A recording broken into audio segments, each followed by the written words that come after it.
होऊ घातलेल्या विधानसभेच्या निवडणुकीच्या निमित्ताने आजच्या आपल्या सांगता सभेचे अध्यक्ष आदरणीय आपल्या नेवासा शेवगावचे माजी आमदार आदरणीय आबंगसाहेब, आपल्या सर्वांचे मार्गदर्शक आदरणीय आमदार नरेंद्र घुले पाटील साहेब, इथं उपस्थित असणारे आपल्या तालुका पंचायत समितीचे सभापती क्षितिज भैया, व्यासपीठावर बसलेले सर्वच शेवगाव तालुक्यातून शेवगाव शहरातून आलेले सर्व वडीलधारी मंडळी, सर्व प्रमुख कार्यकर्ते, मुद्दाम या सभेकरता शेवगाव पातळीतून आलेले सर्व मतदार बंधूंनो, युवक मित्रांनो, खरं तर आज फक्त शेवगाव शहरात फेरी असं ठरलं होतं रॅली, पण त्याचं एवढं भव्य स्वरूप येईल याची कधीच अशी एवढी कल्पना केली नव्हती. आणि म्हणून सुरुवातीला मनापासून आपल्या सगळ्यांचे मनापासून आभार मानतो.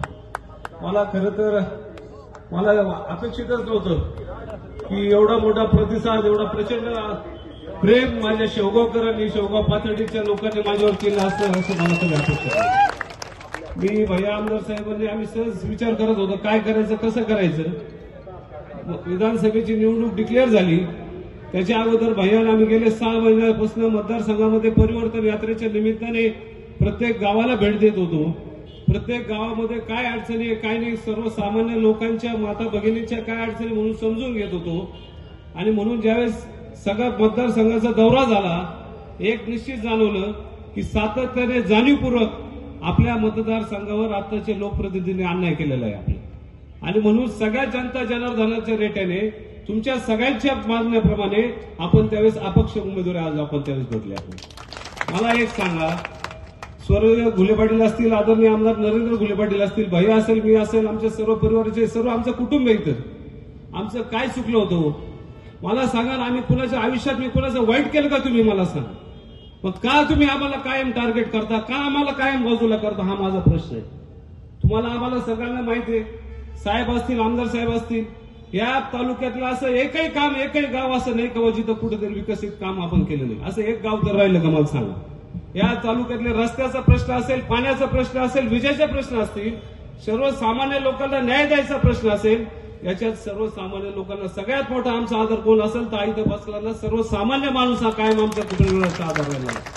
मी आज आवर्जून सांगू इच्छितो की आपल्या 2009 ते 14च्या कार्यकाळामध्ये असतील, आमदार साहेबांच्या कार्यकाळामध्ये असेल, या शेवगाव पाथर्डी मतदारसंघामध्ये प्रत्येक वर्षी, प्रत्येक 2 वर्षाला आपण नवीन सबस्टेशन करत गेलो होतो का नाही. मला सांगा, आताच्या लोकप्रतिनिधीला राज्यात त्यांचं सरकार होतं, केंद्रात त्यांचं सरकार होतं, झालं का एखादं सबस्टेशन. अहो सबस्टेशनचं सोडाच, जायकवाडी बॅकवॉटरचं कनेक्शन नुसतं नोटीस आली तोडायची तरी यांना तोंड उघडता नाही आलं. काय पाप केलं होतं बॅकवॉटरच्या लोकांनी.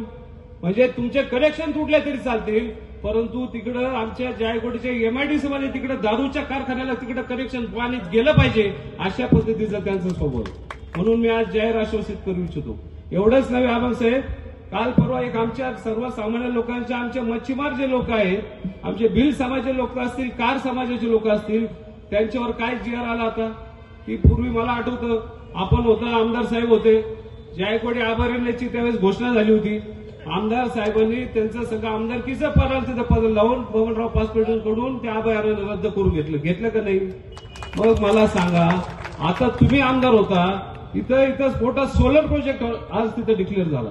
म्हणजे त्या जायकवाडीच्या पाण्यावर सोलर प्रोजेक्ट होतोय आणि यांनी कदापि तोंड उघडलं नाही. तुम्हाला माहित नाही की आता फार मोठं संकट आपल्या शेवगाव तालुक्यावर येणार आहे. काय होणार आहे, तुम्हाला आता इथून पुढे जायकवाडी बॅकवॉटरला मोटरी चालू करायला जाता येणार नाही, कुठल्याही प्रकारची विहीर घेता येणार नाही, बोर घेता येणार नाही. आणि सगळ्यात महत्वाचं, आमचे जो कार बांधव आहे, आमचे भिल समाजाचे बांधव आहे, त्यांना मच्छीमार सुद्धा करता येणार नाही. इतका भयान निर्णय आपल्या मतदारसंघावर लादला गेलेला आहे. आणि म्हणून हा जीआर रद्द करण्याकरता तुम्हाला आम्हाला आता आवाज उठवावा लागणार आहे. आणि तो निश्चितच आपण येत्या 20 तारखेला किटली समोरचं बटन दाबून आपण तशा पद्धतीने काम कराल अशी पद्धतीची अपेक्षा करू. दुसरी गोष्ट आवर्जून सांगितली पाहिजे, शेवगाव पाथर्डीमध्ये आम्ही फिरत होतो. पाथर्डीमध्ये मित्रांनो, कल्पना करू, तुम्हाला विश्वास बसणार नाही, मी आणि भैयानी प्रत्येक गाव, प्रत्येक वाडी वस्तीवर आम्ही फिरलो. आजही लोक सांगतात की तुमच्या कार्यकाळात जे कामं झाले त्याच्यानंतर परत 10 वर्षात ते कामं नाही झाली. आणि म्हणून तुम्ही अपक्ष जो फॉर्म भरला त्या दोघांच्या मध्ये आम्हाला तिसरा पर्याय मिळाला आणि आम्ही तुमच्या पाठीमागे खंबीरपणे उभे राहणार अशा पद्धतीचे जाहीर असू. मला आता एकच तुम्हाला सांगायचंय की काल परवाच मला आणि भैयाला आम्हाला फार मुंबईहून फोन यायला लागले. आता तुम्ही समजून घ्या काय त्याचा अर्थ आहे. कशापुरतं फोन यायला लागले, सगळे सांगायला लागले की आमचा सर्वे सांगू राहिला की या मतदारसंघामध्ये सगळ्यात आघाडीवर कोण असेल तर आपलं चिखली चिन्ह आहे.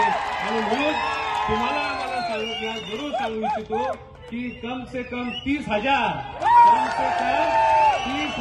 आपण आज निवडून येणार आहे. परंतु तुम्हाला सगळ्यांना विनंती करतो की जशाप्रमाणे स्वर्गीय घुले पाटलांचा जो शेवट झाला तुम्हाला आठवतो का नाही?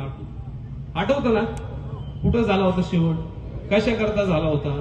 जनता जनार्दनची सेवा करण्याकरता. उद्या मी असेल, आमदार नरेंद्र घुले पाटील असेल, भैया असेल, आमचा सुद्धा शेवट असाच होणार आहे. फक्त तुमच्याकरता आमचा जीव जाणार आहे एवढं मी आज जाहीर तुम्हाला आश्वस्त. आणि जोपर्यंत माझे जीव आहे जीव, तुमचं सगळं माझं जीवन तुमच्याकरता अर्पण करणार आहे आज तुम्हाला जाहीर आश्वस्त करतो. फक्त एकच विनंती करेल, इलेक्शन आपण जिंकलेले, फक्त आता शेवटचे 48 तास आहे. मेहरबानी करतो, हात जोडून विनंती करतो, गाव सोडू नका आता. कारण हे आपलं शेवटचं इलेक्शन आहे, माझ्या आयुष्यातलं शेवटचं इलेक्शन आहे.